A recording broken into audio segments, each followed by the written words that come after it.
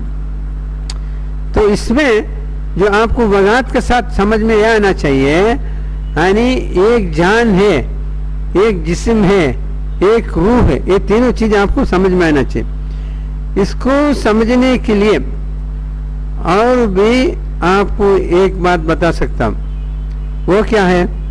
اعوذ باللہ من الشیطان الرجیم. هو الذی یتوفاکم باللیل، یعنی وہ ذات آپ کو رات کو موت دیتے ہیں. کس چیز کو موت دیتے ہیں؟ جان کو دیتا ہے، جسم کو دیتا نہیں. جان کو بھی جسم کو بھی موت نہیں ہے تو وہ زندہ رہتا ہے. موت کی حالت میں جسم سے ہٹنے والے وہ روح ہے. روح کے بارے میں یہ لیا، یہ ایک بات سمجھنا. اور دوسرا جو ہے یتوفاکم، آپ کو، یہ آپ کی ضمیر کدھر جاتا ہے؟ جان میں جاتا ہے، جسم میں جاتا ہے، روح میں جاتا؟ آپ بتائیے. ہاں، روح میں جاتا. یعنی روح کے بارے میں اللہ سبحانہ و تعالیٰ ادھر آپ کہا ہے، یعنی جسم اور جان ادھر ہے. موت کی حالت میں جانے والا آپ کی روح ہے. روح کے بارے میں کیا؟ یتوفاکم، آپ کو موت کی حالت ہوتے ہیں. موت کی حالت اور نیند کی حالت میں ذرا سے فرق ہے. اس لیے آپ صلی اللہ علیہ وسلم نے فرمایا النوم اخو الموت، نیند موت کی بھائی ہے. یعنی ذرا سے فرق ہے، زیادہ فرق نہیں، بھائی ہے. یعنی یہ بات ہم کو سمجھ میں آنا چاہیے. اسی طرح جو ہے ہم ابھی دیکھو، ہم رات کو سوتے وقت کیا کرتے ہیں؟ سوتے وقت ہم لوگ یہ کرتے ہیں، ہم دعا پڑھتے ہیں، بسمک اللہم اموت، یعنی اللہ کا نام سے میں مرتا ہوں. ادھر میں کا ضمیر جو ہے کس پر جاتا ہے؟ جسم اور جان نہیں مرتے، واضح ہے. وہ جو ہے روح کے لیے اموت. اسی طرح صبح اٹھنے کے بعد بھی ہم لوگ دعا کرتے ہیں. کیا دعا کرتے ہیں؟ الحمدللہ الذی احیانا بعدما اماتنا والیہ النشور. یعنی وہ اللہ کی بڑائی ہے، اللہ کی تعریف ہے. کون سے اللہ کا؟ مرنے کے بعد مجھے صبح میں دوبارہ زندہ کرنے والے اللہ کا. رات کو ہمیں موت کی حالت میں تھا، ہم صبح میں اللہ سبحانہ وتعالی ہم کو زندہ کیا. کس کے لیے زندہ کیا؟ ہم اللہ کی عبادت کرنے کے لیے. اور کوئی کام کے لیے اللہ سبحانہ وتعالی زندہ نہیں کرتے. ہم صبح سے شام تک ہر کام کرے گا، اللہ کی عبادت نہیں کرے گا تو ہمارا زندگی کامیاب ہے؟ ہرگز نہیں، ہمارا زندگی فیل ہے. آپ کو بتایا ہمارا جسم جو ہے، جان جو ہے، وہ ایک سواری ہے اور ہم اس پر سوار ہیں. ابھی آپ سمجھنا ہے، سواری اہم ہے، سوار اہم ہے. آپ کا اسکوٹر اہم ہے اور یا آپ اہم ہے؟ آپ کی پرانا اسکوٹر اہم ہے یا آپ اہم ہے؟ یقیناً آپ اہم ہے. سواری اہم ہے، سوار اہم ہے، سواری اہم نہیں ہے. تو ابھی ہم کیا کرتے ہیں؟ سواری کو خیال کرتے ہیں، سوار کو کیا خیال کرتے ہیں؟ ہم سواری کا خیال کرتے ہیں، سوار کو نظر انداز کرتے ہیں. ہمارے ایک مومن کا فریضہ کیا ہے؟ سواری کا خیال کرنا، سوار کو بولنا نہیں. سوار کا خیال کرنا ہے، سواری کو نظر انداز کر سکتے. آپ نظر انداز کرنے میں شریعت میں اس کا اجازت نہیں ہے. اس کی ضرورت پورا کرنا ہے. سواری کے لیے پیٹرول ڈالنا ہے اور اس کو صاف صفائی کرنا ہے، یہ سب ضروری ہے. وہ شریعت اس کا پابند کرنے کے لیے ہمیں مجبور کیا ہے. لیکن اصل چیز کیا ہے؟ اصل چیز آپ ہیں، سوار ہیں. سوار کا فل خیال کرنا ہے. آپ کے سوار کو اللہ سبحانہ و تعالیٰ زمین میں بھیجا اللہ کی عبادت کرنے کے لیے. اس لیے آپ وہ کام پورا کرنا ہے، نہیں تو آپ کو کسی حالت میں بچنے کی کوئی گنجائش نہیں ہے. یہ بات بھی ہم کو سمجھ میں آنا چاہیے. تو ابھی آپ سے ایک سوال کرتے ہوئے درس ختم ہوگا. دعوتی کام کرنے والے کے اندر شیطان یہ ڈر پیدا کرتے ہیں، یہ کرے گا تو وہ ہو جائے گا، وہ کرے گا تو یہ ہو جائے گا. ایسا ابھی آپ سے میں سوال کرتا ہوں، آپ کو کوئی تکلیف دینے والے کوئی مخلوق اس سرزمین میں ہے؟ نہیں ہے. اگر تکلیف دیا تو آپ کا جسم کو تکلیف دے سکتا ہے، آپ کا سواری کو تکلیف دے سکتا ہے، آپ کو کوئی تکلیف دینے والا یہ زمین میں نہیں ہے. آپ محفوظ بندہ ہے, اللہ کے ہاتھ میں آپ محفوظ ہے, کوئی آپ کو ہاتھ میں لگا سکتے. یہ بات آپ کے سامنے رہنا چاہیے. وہ آدمی دعوتی کام کے لیے بالکل مطمئن رہے گا, کیونکہ اس کو کچھ ہونے والا نہیں. تو اللہ سبحانہ تعالیٰ سے دعا ہے کہ یہ صحیح انداز میں سمجھ کر اس انداز میں کام کرنے کے لیے اللہ سبحانہ تعالیٰ ہمیں بھی آپ کو بھی اس امت مسلمہ کو بھی توفیق عطا فرمائے. وآخر دعوانا الحمدللہ رب العالمین. السلام علیکم ورحمۃ اللہ وبرکاتہ.